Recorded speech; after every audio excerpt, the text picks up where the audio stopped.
नमस्कार दोस्तों, मैं Raju Basant Chaudhary nursing arena YouTube classes में आपका हार्दिक स्वागत करता हूं। आज की क्लास में हम माइक्रोबायोलॉजी सब्जेक्ट्स का 5th यूनिट जो कि इम्यूनिटी और इम्यूनिटी का ही एक टॉपिक है एंटीबॉडी। एंटीबॉडी जो आज का चैप्टर हम पढ़ेंगे, आज का लेक्चर वेरी वेरी इंपॉर्टेंट है for theory classes and competitive exams purpose है। तो आज की क्लास में हम पढ़ेंगे एंटीबॉडी क्या है, एंटीबॉडी की स्ट्रक्चर कैसे होती है, इन सब के बारे में डिटेल स्टडी आज के लेक्चर में हम पढ़ेंगे। चलिए शुरू करते हैं। एंटीबॉडी, एंटीबॉडी का ही दूसरा नाम क्या है? इम्यूनोग्लोबुलिन्स। अगर आपसे पूछा जाए कि एंटीबॉडी का दूसरा नाम क्या है, इम्यूनोग्लोबुलिन्स। इम्यूनो का वर्ड, इम्यूनो का मतलब है इम्यून और ग्लोबुलिन वर्ड का मतलब है प्रोटीन। एक टाइप्स की क्या है? प्रोटीन है। ग्लोबुलिन क्या है? एक स्पेशल टाइप्स की प्रोटीन है। Immunoglobulins, immune globulin means protein. तो दैट मीन्स इतना तो आपको क्लियर हो गया कि एंटीबॉडी क्या है? एक प्रोटीन की बनी हुई स्ट्रक्चर है। क्या है? प्रोटीन की बनी हुई स्ट्रक्चर है जो कि इम्यूनिटी में उसका रोल होता है या इम्यून सिस्टम में इसका इंपॉर्टेंट रोल होता है। तो अगर नेक्स्ट डेफिनेशन की अगर बात करें तो एंटीबॉडी कहो या इम्यूनोग्लोबुलिन्स। एंटीबॉडी को शॉर्ट में मैं एबी लिख सकता हूं और इम्यूनोग्लोबुलिन्स को शॉर्ट में आईजी लिख सकते हैं। तो एबी का मतलब एंटीबॉडी, इम्यूनोग्लोबुलिन। तो इम्यूनोग्लोबुलिन्स कहो या एंटीबॉडी कहो, बात एक ही है। नेक्स्ट अपन बात करते हैं डेफिनेशन कि एंटीबॉडी क्या है। तो आप सब लोग जानते हैं एंटीबॉडी क्या है। जब किसी बॉडी में एंटीजन का एंट्रेंस होता है या इन्वेजन होता है एंटीजन का, तो एंटीजन के खिलाफ बनने वाला जो प्रोडक्ट है, ह्यूमरल जो सबस्टेंस है, उसको अपन ने क्या बोला? एंटीबॉडी। तो एंटीबॉडी की डेफिनेशन बात करें, डेफिनेशन, तो डेफिनेशन क्या आएगी? Antibody is a, antibody is a humoral substance, antibody is a humoral substance produced in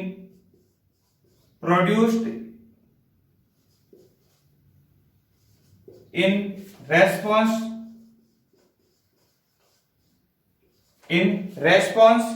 an antigenic stimulus, an antigenic stimulus।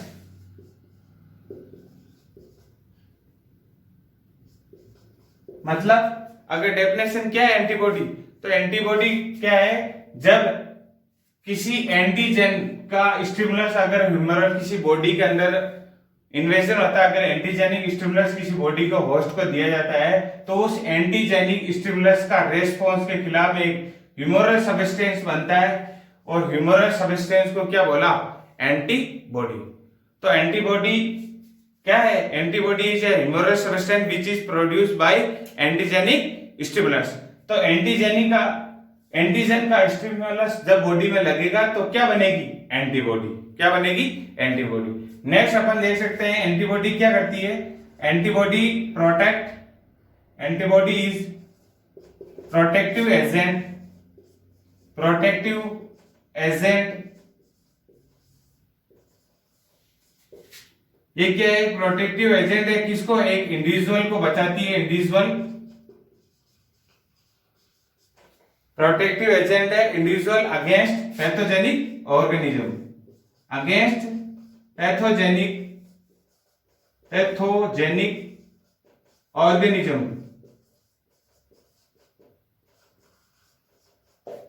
Dear friends, pathogenic organisms के अंदर सारे ऑर्गेनिज्म आ गए, चाहे वो बैक्टीरिया हो, वायरसेज हो, पैरासाइट्स हो या हेलमिंथेस हो। मतलब ऐसा माइक्रो ऑर्गेनिज्म जो कि पैथोजेनिक नेचर है, पैथोजेनिक का मीन्स है डिजीज प्रोड्यूस करवाने वाला। तो सारे ऑर्गेनिज्म आ गए पैथोजेनिक में, जो कि बैक्टीरिया हो सकता है, वायरस हो सकता है।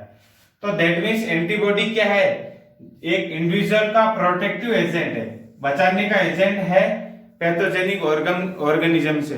मीन्स अगर सिंपल वर्ड्स में अगर मैं बात करूं तो एंटीबॉडी एक बॉडी का ऐसा इम्यून सिस्टम है जो कि डिजीज या इलनेस से प्रोटेक्ट करता है, उसको क्या बोलते हैं, एंटीबॉडी, जो कि एक एंटीजन के स्टिमुलस से प्रोड्यूस होता है। नेक्स्ट अपन बात करेंगे कि एंटीजन जो एंटीबॉडी है वो कुछ केमिकल और एंटीजेनिक, फिजियोकेमिकल और एंटीजेनिक डिफरेंस के आधार पर 5 कैटेगरी में बांटा गया है। तो फर्स्ट डेफिनेशन सबको क्लियर है, एंटीबॉडी क्या है कि ह्यूमरल सब्सटेंस है, एंटीजेनिक स्टिमुलस के बाद बॉडी के द्वारा प्रोड्यूस किया गया प्रोडक्ट है जो कि एक इंडिविजुअल को प्रोटेक्टिव एजेंट या डिजीज से बचाता है। नेक्स्ट अपन बात कर रहे हैं types of antigen, type of antibody, types of antibody. तो एंटीबॉडी की किसके, ये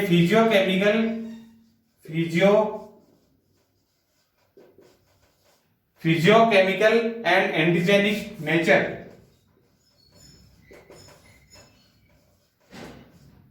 डिफरेंसेस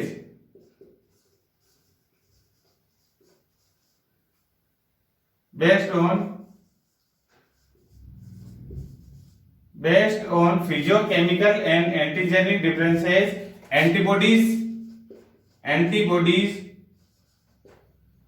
classified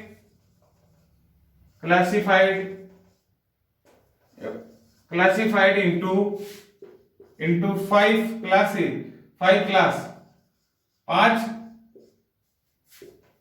5 भागों में इसको डिवाइड किया जाता है। किसके आधार पे, फिजियोकेमिकल और एंटीजेनिक नेचर के आधार पे, कुछ इसकी फिजिकल प्रॉपर्टीज और कुछ एंटीजेनिक प्रॉपर्टीज के आधार पे।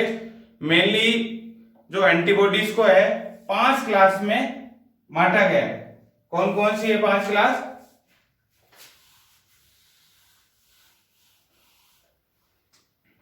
पांच क्लास की अगर बात करूं तो फर्स्ट होता है आईजी। आईजी का मतलब है इम्यूनोग्लोबुलिन्स, जी का मतलब है गामा। तो इसकी अगर फुल फॉर्म लिखूं तो मैं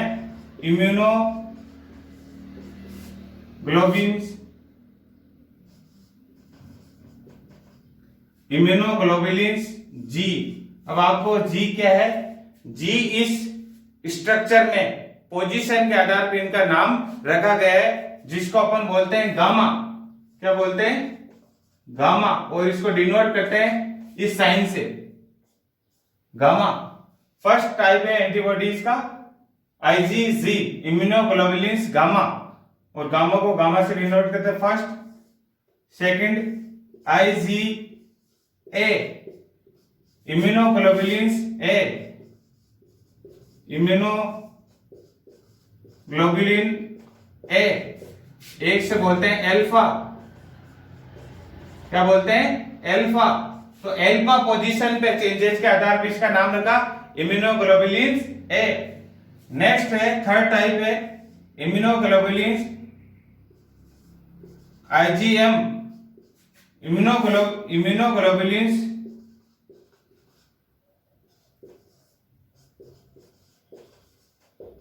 या एंटीबॉडी बोल सकते हैं, antibody M, immunoglobulins M. M को बोलते हैं म्यू, क्या बोलते हैं, म्यू। और म्यू आप सब लोग गणित मैथ्स में जानते हो, म्यू पोजीशन, अल्फा ये गामा, अल्फा ये म्यू। नेक्स्ट टाइप है फॉर आईजीई, जिसको अपन बोल सकते हैं इम्यूनोग्लोबुलिन्स ई या एंटीबॉडी ई। ई होता है एप्सिलॉन, एप्सिलॉन जो पोजीशन है जिसको अपन इस टाइप से डिनोट करते हैं। तो epsilon IgE. Last fifth type है आईजीडी, और आईजीडी को बोल सकते हैं एंटीबॉडी डी या इम्यूनोग्लोबुलिन्स डी। एंटीबॉडी डी या इम्यूनोग्लोबुलिन्स डी। डी का मीन्स है डेल्टा, डी का मीन्स क्या है, और डेल्टा को आप इस तरह से डिनोट करते हैं। तो ये 5 क्लासेस है इम्यूनोग्लोबुलिन्स या एंटीबॉडीज की। कितनी डिफरेंस? फिजिको केमिकल और एंटीजेनिक नेचर के आधार पर इम्यूनोग्लोबुलिन्स को कितने भागों में बांटा गया है? 5 क्लास में। 5 क्लास कौन सी? आईजीजी, आईजीएम ए, आईजीएम, आईजीई और आईजीडी। अब इसको याद रखने के लिए छोटी सी ट्रिक है कि सर 5 कैसे याद रखेंगे? तो याद रखने के लिए छोटी सी जो लास्ट का है, आगे तो सबके आगे क्या है? इम्यूनोग्लोबुलिन्स है। और इन सबको एक वर्ड बना दो इन सब का याद रखने के लिए। तो इन सब का याद रखने के लिए क्या हो जाएगा? GAME और लास्ट में डी थोड़ा दूर लिख दो तो गेम्ड हो जाएगा ये। तो ये ट्रिक हो जाएगी, आपको इजीली याद हो जाएगी। GAM गेम, आगे D, game D, game D. ये क्या है? इम्यूनोग्लोबुलिन्स के 5 टाइप्स है, 5 क्लासेस है, 5 क्लासेस है। IgG, IgA, IgM, IgE और IgD। तो इस ट्रिक से आप याद कर सकते हैं, इजीली आपको याद हो जाएगी। नेक्स्ट अपन बात करते हैं इम्यूनोग्लोबुलिन जो या एंटीबॉडी है, इसकी स्ट्रक्चर कैसे होती है, किस टाइप की वो होती है, इसके बारे में अपन डिस्कस करने जा रहे हैं। तो मैं एक डायग्राम बनाऊंगा, उस डायग्राम के माध्यम से आपको बहुत ही इजीली याद हो जाएगी। अगर आपको डायग्राम याद हो गया तो आप डायग्राम को देख के जो स्ट्रक्चर ऑफ एंटीबॉडी है उसकी थ्योरी आराम से आप लिख सकते हो डायग्राम को देख के और पॉइंट बना के, और आपको इजीली याद हो जाएगी। तो सबसे पहले मैं डायग्राम बना रहा हूं, आप भी साथ साथ में बना लीजिए। एंटीबॉडीज का जो स्ट्रक्चर अपन पढ़ रहे हैं, नेक्स्ट हेडिंग है स्ट्रक्चर ऑफ एंटीबॉडी या स्ट्रक्चर ऑफ इम्यूनोग्लोबुलिन्स। तो मैं हेडिंग डाल रहा हूं, क्या पढ़ रहे हैं अभी अपन? स्ट्रक्चर। तो मेनली जो एंटीबॉडी है किस शेप में होती है? सब लोग जानते हो, वाई शेप की। किस शेप की होती है? Y shape. जो वाई लेटर होता है, इस लेटर की जो है एंटीबॉडी होती है, तो वाई शेप। तो मैं जो स्ट्रक्चर है बोर्ड पे बना रहा हूं। लॉकडाउन के चलते कुछ मार्कर्स की डेफिशिएंसी है, तो प्लीज आप उस सिचुएशन को अंडरस्टैंड कर सकते हैं। वेरियस कलर्स के मार्कर्स अभी अवेलेबल होते तो रेड से अलग बनाता तो और अट्रैक्टिव होता, लेकिन फिर भी मैं उम्मीद करता हूं आपको अच्छे से समझ में आएगा।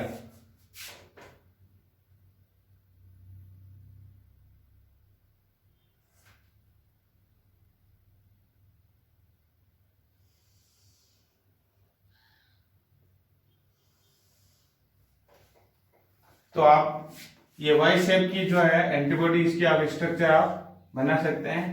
तो सबसे पहले जो 2 लंबी चेन है इसको बोलते हैं हैवी चेन। क्या बोलते हैं? Heavy chain. जो 2 ये साइड में जो है ये है लाइट चेन। क्या है ये? Light chain. और जो ये इस वाले पार्ट को बोलते हैं स्टेम। इस वाले पार्ट को क्या बोलते हैं? स्टेम। तो ये वाई शेप का है, तो सबसे ऊपर आप नोमेनक्लेचर, तो इसको आप लिख लीजिए वी टर्मिनल। We terminal.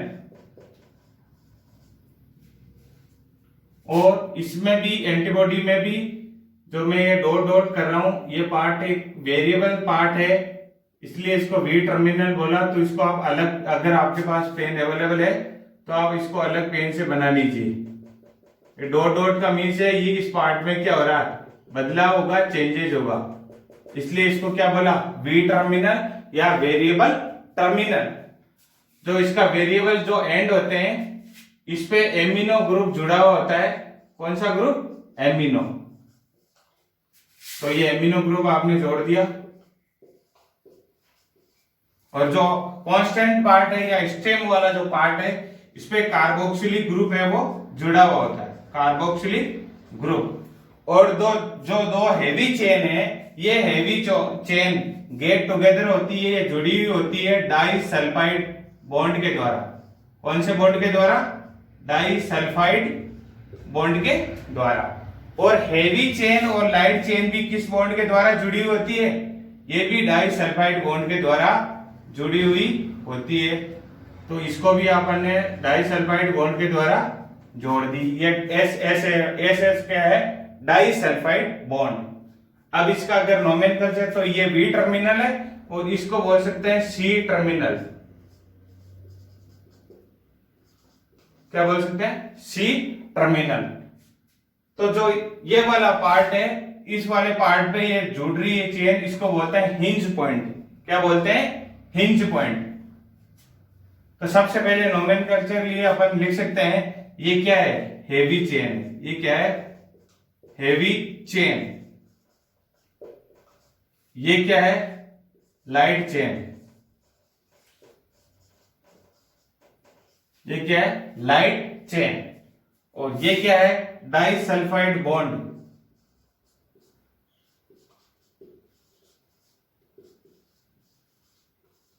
ये क्या है? Disulphide bond. और जो ये वाली साइट है, इस साइट को बोलते हैं एंटीजन बाइंडिंग साइट। इस वाले को मैं अगर यहां लिखूं तो इस वाले जो साइट है इसको बोलते हैं एंटीजन, ये एजी शॉर्ट में, ये बाइंडिंग, BINDING, बाइंडिंग साइट। और इसी प्रकार यहां पे भी मैं लिख सकता हूं, ये एंटीजन बाइंडिंग साइट। कौन सी साइट होती है? ये वाली। मींस इस वाले पार्ट पे क्या जुड़ेगा? एंटीजन आके। तो जो ये मैंने ये अलग पार्ट बनाई है, इस पार्ट को बोलते हैं वेरिएबल। तो वेरिएबल टर्मिनल इसलिए बोला V टर्मिनल, दैट मींस इसमें कुछ चेंजेस होगा और इस चेंजेस के आधार पे ही एंटीबॉडीज का अलग अलग क्लासिफिकेशन होता है। नेक्स्ट जो इस पीस है इसको बोलते हैं FAB पीस। इस वाले पीस, इस वाले जॉइंट्स को बोलते हैं हिंज जॉइंट। मैं इधर लिख रहा हूं HIN, हिंज जॉइंट। इस वाले पॉइंट को हिंज जॉइंट। और ये वाली हैवी चेन है, ये लाइट चेन है, आपने लिख ही लिया होगा। और ये एंटीजन बाइंड, इस वाले फ्रेगमेंट को बोलते हैं FC fragment. FC fragment. FC का मतलब होता है कांस्टेंट। मतलब ये जो तना है, स्टेम वाला पार्ट है, इसमें कोई चेंजेस नहीं होता, ये फिक्स होता है। बस वेरिएबल वाले में डिफरेंस होने की वजह से इनको अलग अलग टर्मिनल में बांटा गया है। तो जो लाइट और हेवी चेन है किसकी बनी होती है? पॉलीपेप्टाइड्स की। किसकी बनी होती है? पॉलीपेप्टाइड्स की। अब इस वाले जो फ्रेगमेंट है, ये वाला जो फ्रेगमेंट, इसको बोलते हैं FAB fragment. FAB fragment. FAB fragment. FAB fragment. तो सबसे पहले जो मैं ये सारे है, तो हेवी चेन है, इसको H चेन बोल सकते हैं, शॉर्ट में H चेन। लाइट चेन को L चेन बोल सकते हैं। SS को बोलते हैं डाइसल्फाइड बॉन्ड। V रीजन को बोलते हैं वेरिएबल रीजन। C रीजन को कांस्टेंट रीजन। और FAB जो फ्रेगमेंट है इसको बोलते हैं fragment antigen binding. Fragment antigen binding.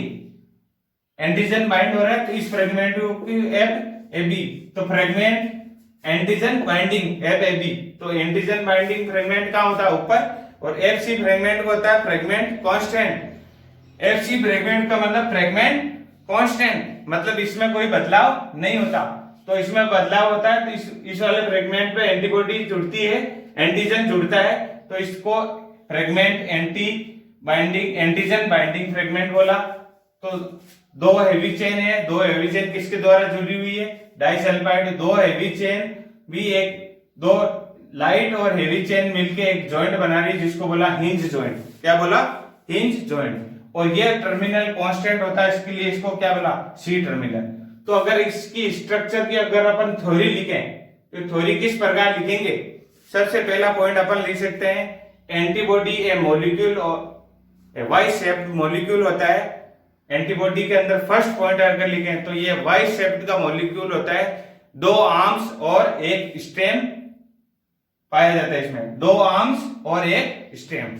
दो आर्म्स या two arms contains one heavy chain और वन लाइट चेन। दो आर्म्स है जिसके अंदर एक हेवी है और एक लाइट है, एक हेवी और एक लाइट। ये क्या है? स्टेम। और स्टेम किससे मिलके बनता है? दो हेवी चेन से मिलके बनता है। तो चार पॉलीपेप्टाइड चेन है, चार में से दो हैवी है, ये चार हैवी, दो तो ये होगी और दो लाइट होगी, तो दो हैवी दो लाइट, चार पॉलीपेप्टाइड की चेन है, इसमें दो हैवी है दो लाइट है। जो दोनों के बीच में, दो हैवी और लाइट के बीच में भी डाइसल्फाइड की लिंकेज पाई जाती है, और दो हैवी के बिटवीन भी डाइसल्फाइड लिंकेज पाई जाती है। और जो ईच सब यूनिट है, वो सब यूनिट के ऊपर वेरिएबल टर्मिनल होता है, और नीचे क्या होता है, कांस्टेंट, जिसपे कार्बोक्सिलिक जो है ग्रुप वो पाया जाता है। और वो जो आर्म्स है, इसमें ये फ्लेक्सिबल रीजन है, ये कौन सा रीजन है, फ्लेक्सिबल। इस फ्लेक्सिबल रीजन को क्या बोला, हिंज जॉइंट। क्या बोला, हिंज जॉइंट। तो एक पॉइंट आप ये भी लिख सकते हो, both arm flexible region link, जिसको अपन बोल सकते हैं हिंज रीजन। और it is made up of polypeptide chain, it is made up of polypeptide chain. जो एच चेन है, इसमें स्ट्रक्चरली डिफरेंशिएशन की वजह से अलग अलग क्लासेस में इसको बांटा गया है। मतलब इस चेन में बदलाव के आधार पे ही इसको एंटीबॉडीज को है अलग अलग क्लासों के अंदर डिवाइड किया गया है। तो जो आप बोलोगे सर ये तो एंटीजन बाइंडिंग, तो भी इसका क्या रोल है, तो जो ये फिक्स वाला है, ये कांस्टेंट पार्ट है, इस पे क्या होता है, कॉम्प्लीमेंट फिक्सेशन की प्रोसेस होती है, या स्किन फिक्सेशन बोल दो आप, कॉम्प्लीमेंट फिक्सेशन, स्किन फिक्सेशन, या macrophagic fixation. Complement fixation, skin fixation, या मैक्रोफेजिक फिक्सेशन। तो इन शॉर्ट में मैं एक पॉइंट लिख रहा हूं, ये तो आपकी होगी स्ट्रक्चर डायग्राम। तो एंटीबॉडी का आपसे अगर पूछा जा सकता है, define antibody, structure and classification of antibody, तो ये थ्योरी के अंदर मेजर क्वेश्चन आ सकता है। कंपटीशन व्यू से पर्टिकुलर को इम्यूनोग्लोबुलिन्स का फंक्शन या उसकी स्ट्रक्चर के बारे में पूछा जा सकता है। तो ये डायग्राम, आप उम्मीद करता हूं डायग्राम आपको समझ में आया होगा। तो सबसे पहले एक बार मैं वापस से रिवाइज कर रहा हूं कि वाई शेप का एक मॉलिक्यूल होता है जो कि पॉलीपेप्टाइड चेन से बना हुआ होता है, पॉलीपेप्टाइड। तो उसको अगर मैं थ्योरी में लिखने के लिए मैं एक बार वापस से पॉइंट लिख रहा हूं, इसको मैं मिटा रहा हूं। इसको पॉइंट अगर लिखना है तो स्ट्रक्चर आपने बना दी, तो इसके बारे में पॉइंट आपको लिखने हैं। तो पॉइंट आप किस प्रकार से लिखोगे, पॉइंट्स में सबसे पहले आप लिख सकते हो, फर्स्ट पॉइंट लिख सकते हो, antibody a molecule of antibody a molecule of has Y shape, has Y inverted comma लिख दो, वाई शेप। तो आप सब लोगों ने देखा होगा कि किस शेप में होता है, वाई शेप में। सेकेंड पॉइंट में लिख सकते हो, इट हैज, इसमें क्या होता है, इस molecule has four polypeptide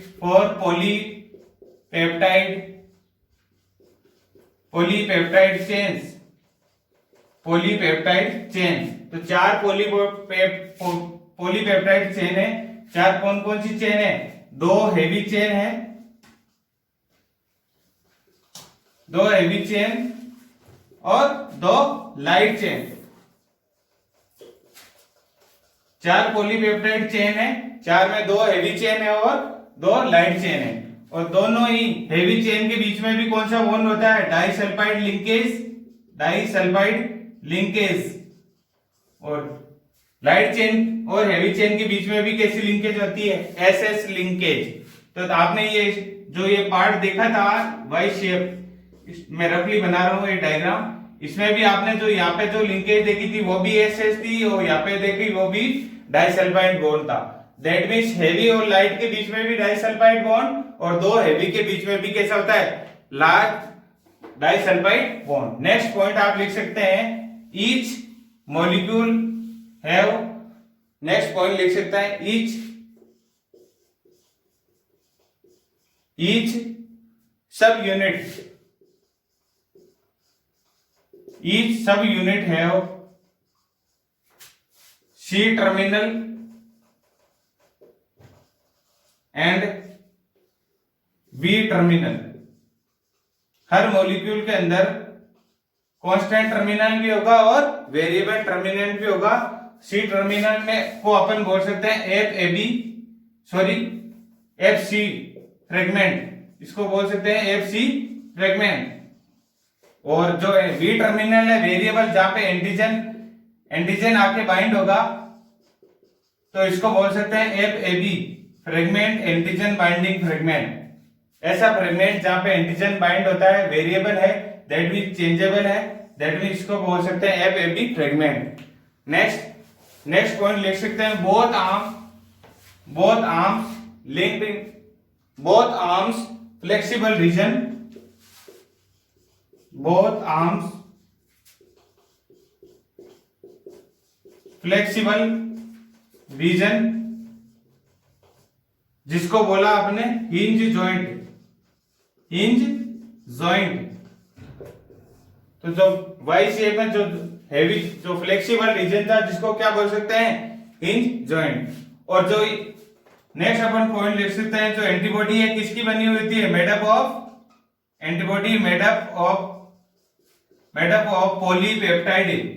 polypeptides. किसकी बनी होती है, पॉलीपेप्टाइड्स। चाहे वो हेवी चेन हो या लाइट चेन हो, किसकी बनी हुई होगी, पॉलीपेप्टाइड्स। नेक्स्ट पॉइंट अपन लिख सकते हैं इसके अंदर, तो ये तो जो स्ट्रक्चर है, साथ में ये लिख सकते हैं कि स्ट्रक्चरली और एंटीजेनिक डिफरेंस के आधार पे इनको अलग अलग है बांटा जा सकता है।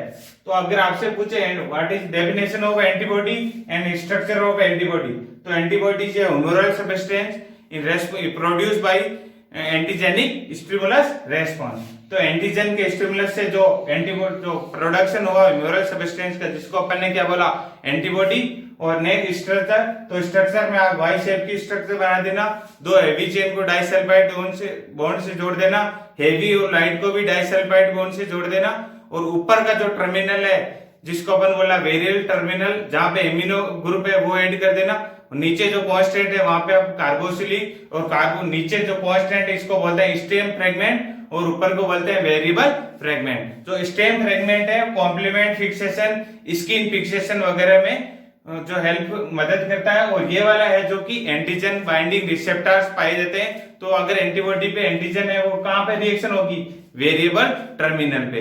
तो और इसमें आपसे पूछा जा सकता है कि किसकी बनी हुई थी, पॉलीपेप्टाइड, क्योंकि मैंने अभी शुरू के लेक्चर में बताया ग्लोबुलिन क्या है, एक टाइप्स की प्रोटीन है। क्या है, प्रोटीन। और प्रोटीन को अपन बोल सकते हैं पॉलीपेप्टाइड्स। और पॉलीपेप्टाइड्स में बॉन्ड कौन सा होता है, जो एंटीबॉडी में वाई शेप में, डाइसल्फाइड। तो आपसे ये अलग अलग जो है 5 क्वेश्चन वो है पूछा जा सकता है। स्ट्रक्चर नेक्स्ट अपन डिस्कस करने जा रहे हैं, classification of immunoglobulins. Classification of immunoglobulins, classification के अंदर 5 टाइप्स आपको मैंने बताए थे। 5 टाइप्स में सबसे पहला फर्स्ट टाइप है इम्यूनोग्लोबुलिन जी, जिसको अपन बोल सकते हैं एंटीबॉडी जी या गामा एंटीबॉडी बोल सकते हैं इसको।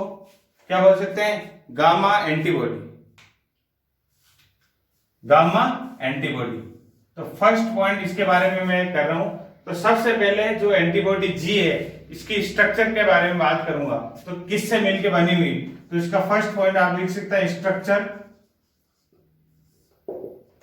स्ट्रक्चर में आपको सबका बताया वाई शेप की होगी। इट का मतलब आईजीजी कंटेन 2 हेवी चेन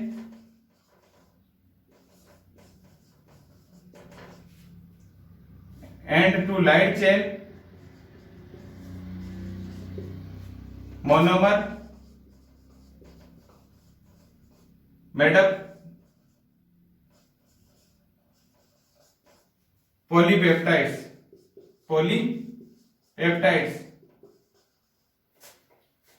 तो स्ट्रक्चर में क्या है, 2 हेवी चेन होगी और 2 लाइट चेन होगी, साथ में पॉलीपेप्टाइड्स की ये बनी हुई होगी।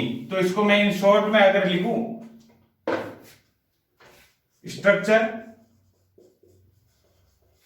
आप ऐसे लिख सकते हैं 2H 2 लाइट L चेन और ये पॉलीपेप्टाइड्स। तो 2 heavy 2 light chain monomer unit होती है। Monomer units. तो मोनोमर यूनिट्स का मतलब एक एक यूनिट मिलके, 4 यूनिट मिलके एक इम्यूनोग्लोबुलिन से उसका निर्माण कर रही है। नेक्स्ट दूसरा पॉइंट है इसका मेजर, सबसे ज्यादा पाई जाने वाली अगर immunoglobulin major constituents, major constitutes 75 to 80%, 75 to 80% of total serum immunoglobulins, total serum immunoglobulins। तो अगर आपसे पूछा कि ह्यूमन बॉडी के अंदर सबसे ज्यादा एंटीबॉडी कौन सी पाई जाती है, 75 से 80% यही पाई जाती है आईजीजी, आईजीजी। अगर इसकी मोलिकुलर वेट की बात करें, मोलिकुलर वेट, तो इसका मोलिकुलर जो वेट है वो होता है 1.5 लाख, और यूनिट होती है इसके डाल्टन्स। ये अलग अलग बुक्स में मोलिकुलर वेट है वो अलग अलग आपको वेरी मिल सकता है। नेक्स्ट पॉइंट है इसका हाफ लाइफ। हाफ लाइफ का मतलब होता है अर्धायु, कि कितनी टाइम बाद में ये आधी रह जाएगी। तो हाफ लाइफ की इसकी 21 to 23 डेज, 21 से 23 दिन इसकी हाफ लाइफ होती है। Next point distribution. डिस्ट्रीब्यूशन का मतलब बॉडी में कहां कहां पाई जाती है। डिस्ट्रीब्यूशन हो सकता है एक्स्ट्रा सेलुलरली सेल्स के बाहर, इंट्रा सेलुलरली सेल्स के अंदर। तो इक्वली डिस्ट्रीब्यूटेड होती है। किस प्रकार? Equally distributed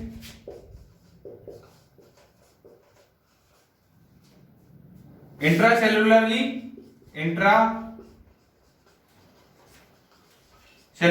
and extra cellularly.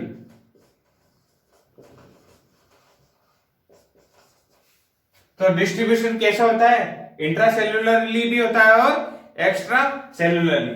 Next इसका इंपॉर्टेंट पॉइंट है, ओनली आईजीजी जो है, ओनली आईजीजी जो इम्यूनोग्लोबुलिन है या ओनली आईजीजी एंटीबॉडी है, यही प्लेसेंटा को क्रॉस कर सकती है। 5 बताइए, 5 में ओनली यही आईजीजी कैन क्रॉस प्लेसेंटल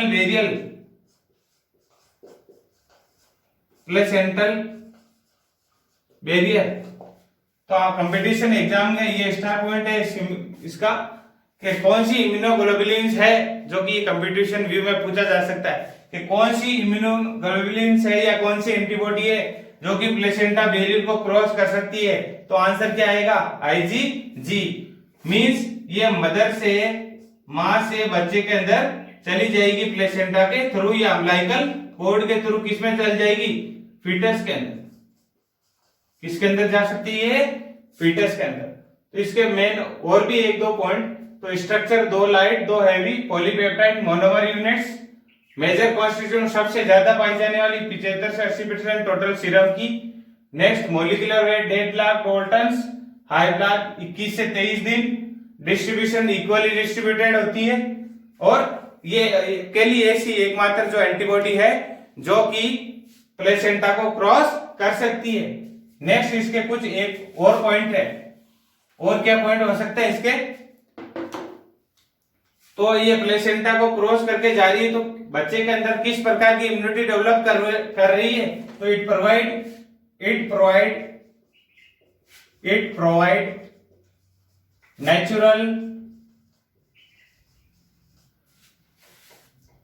मां से बच्चे के अंदर जा रही है, दैट मीन बच्चे की बॉडी को कुछ करना पड़ रहा है? नहीं, बच्चे को बॉडी को कुछ करना नहीं पड़ रहा है, तो नेचुरल तरीके से जा रही है।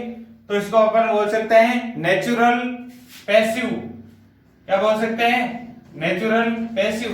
नेचुरल मतलब मां से जा रही है, पैसिव मतलब बच्चे में कोई रोल नहीं है, बच्चे के द्वारा एक्वायर की जा रही है। तो acquired, natural passive acquired immunity. It provide natural passive acquired immunity to newborn. तो ये आईजीजीएम IgG जो इम्यूनोग्लोबुलिन्स है इसमें क्या आएगा, क्योंकि ये प्लेसेंटा को क्रॉस करी तो बच्चे के अंदर कौन सी इम्यूनिटी प्रदान करेगी, बच्चे के अंदर कौन सी इम्यूनिटी देगी, ये इम्यूनोग्लोबुलिन्स, ये इम्यूनिटी या नेचुरल पैसिव एक्वायर्ड इम्यूनिटी। साथ ही ये कॉम्प्लीमेंट फिक्सेशन और एलर्जिक रिएक्शन में भी इसका बड़ा रोल होता है। तो नेक्स्ट इसका फंक्शन आप लिख सकते हैं, नेक्स्ट फंक्शन इसका आप लिखोगे, फंक्शन या स्ट्रक्चर सब जो भी है इसका पॉइंट, इसी का पॉइंट है। तो it participate in complement fixation, it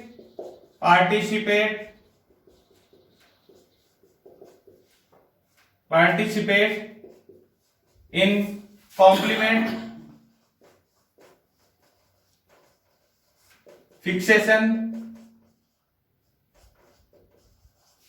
in complement fixation, allergic reaction,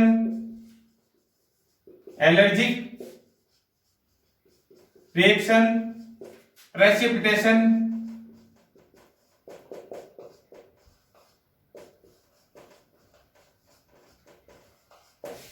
तो नेक्स्ट इसका फंक्शन क्या हो गया, तो IG जो जी एंटीबॉडी है वो पार्टिसिपेट करती है कॉम्प्लीमेंट को फिक्स करने में, एलर्जिक रिएक्शन में और प्रेसिपिटेशन रिएक्शन। तो प्रेसिपिटेशन इसी चैप्टर में आगे आएगा तब अपन पढ़ेंगे। तो प्रेसिपिटेशन रिएक्शन में भी किसका रोल है, IgG। साथ ही ये जो नेचुरल जो किलर सेल्स है उनके साथ ये IgG मिलके माइक्रो ऑर्गेनिज्म, इसका और फंक्शन क्या होगा आगे, इसका फंक्शन होगा it participate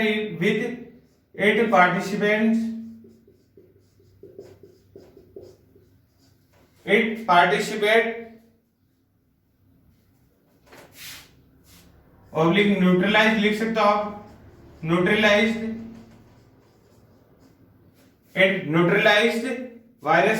viruses and kills microorganisms या kills bacteria and encourage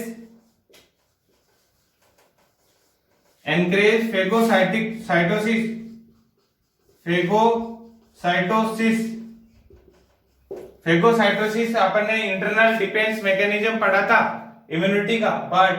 तो दैट मींस ये इम्यूनोग्लोबुलिन्स जी है, ये न्यूट्रलाइज करती है, वायरस के इन्फेक्शन को भी खत्म कर रही है, बैक्टीरिया को भी मार रही है, साथ में फेगोसाइटिक जो रिएक्शन है इसको भी बढ़ा रही है।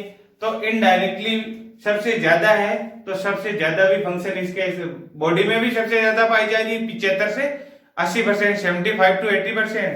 इट मींस ये हर काम ये कर रही है, बच्चे को सुरक्षा दे रही है कॉम्प्लीमेंट फिक्सेशन में वायरसेज को, क्योंकि जब न्यूबॉर्न है, न्यूबॉर्न में अभी इतने ज्यादा इम्यूनिटी बूस्टअप हुई नहीं, तो वायरस से भी यही बचाएगी, बैक्टीरिया से भी यही बचाएगी और फेगोसाइटोसिस को भी कौन यही इंक्रीज करेगी।